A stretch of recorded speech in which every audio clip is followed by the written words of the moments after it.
দিয়ে যাবো এই সমস্ত ছেলেমেয়েদের প্রতি দয়া করে একজন মানুষের বিরুদ্ধে উচ্চারণা করে নেওয়া হওয়া যায় না, বরং নিজে কি করবেন, কি করেছেন, কি করতে পারবেন সেটা বলেন।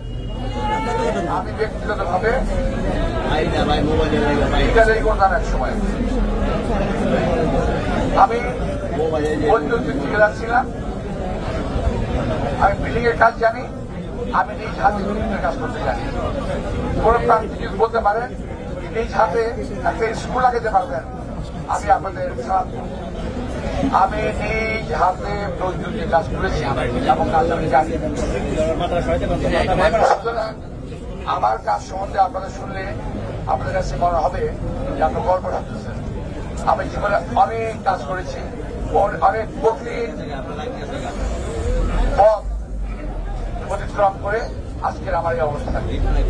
এই অবস্থা একদিনে হয় নাই। আপনারা আসতে চান আসেন, তবে একটা কথা বলে দিয়ে যাবো, এই সমস্ত ছেলেমেয়েদের প্রতি দয়া করে একজন মানুষের বিরুদ্ধে উচ্চারণা করে নেওয়া হওয়া যায় না, বরং নিজে কি করবেন, কি করেছেন, কি করতে পারবেন সেটা বলেন। আপনারা আমার নেতা তারেক রহমানের সঙ্গে কথা বলেন, আমার খুব আশ্চর্য লাগে। আপনারা আমার সঙ্গে কথা বলেন, আমার খুব আশ্চর্য লাগে। মনে হয় এই বাচ্চা ছেলেগুলো কত উদ্গ্রাম হয়েছেন, বয়স হয়ে গেছে, বিয়ে শাদী করেছেন, কত করে বাচ্চা কাছে বাপ হবেন। আপনার বাচ্চা যদি শোনে যে তার বাবাকে মিথ্যাবাদী ছিল, আপনি যে কথাগুলো বলছেন এগুলো রেকর্ড থাকবে, আমি যে বলছি এগুলো রেকর্ড থাকবে, এই রেকর্ডগুলো যখন তারা শুনবে তখন আপনার উত্তরে কোথায় যাবে চিন্তা করে নিজের ভবিষ্যৎ প্রজন্মের দিকে লক্ষ্য রেখে বক্তব্য রাখেন, ভবিষ্যৎ প্রজন্মের দিকে লক্ষ্য করে কথা বলেন, ভবিষ্যৎ প্রজন্মের লক্ষ্য করে প্রজন্মের দিকে লক্ষ্য করে নিজের ভবিষ্যতে গড়ে তোলেন। বাচ্চাদেরকে আগে বিপদ করবেন না, ভুল পথে আমি আপনাদেরকে আছেন ভাই, আপনাদের সবাইকে অনুরোধ জানাবো, নির্বাচনের দিন নির্বাচন কেন্দ্র পাহারা দেবেন।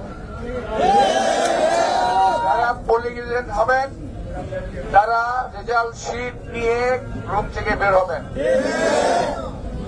প্রিজাইডিং অফিসারের স্বাক্ষরিত রেজাল্ট শিট ছাড়া ওই এলাকা থেকে কোন প্রিজাইডিং অফিসার পোলিং অফিসার যারা বেরোতে না পারে, যদি বলে যে আমরা অফিসে গণনা করবো, বাক্স অফিসে নিয়ে যাবো, কোনো দিন অ্যালাউ করবেন না এদের। কোনো ভয় পাওয়ার কোনো কারণ নাই।